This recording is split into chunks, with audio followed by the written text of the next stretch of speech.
What else should you include on your high school resume? You want to have all of your contact information. This is known as your header. Be sure to have a professional email address for all of your college-related information. We recommend using one that has your name as well.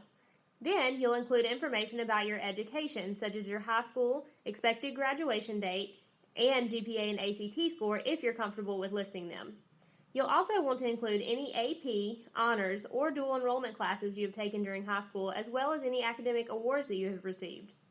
Then you can list any extracurricular activities and leadership roles that you have had during high school. This can include any sports or clubs you have participated in throughout high school. You also want to list any community service that you have done throughout high school. This can include service projects you have completed within clubs such as National Honor Society, Key Club, or Interact Club.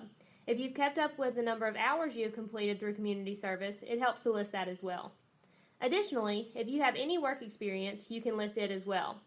This can include non-traditional work such as babysitting or helping with a family business. Remember to include the grade levels that you were involved in each activity. Get2College has a resume template that you can use to help guide you in writing your resume. Contact your local Get2College Center for more information. I'm Nikki Hill, and that's your Get2College tip of the day.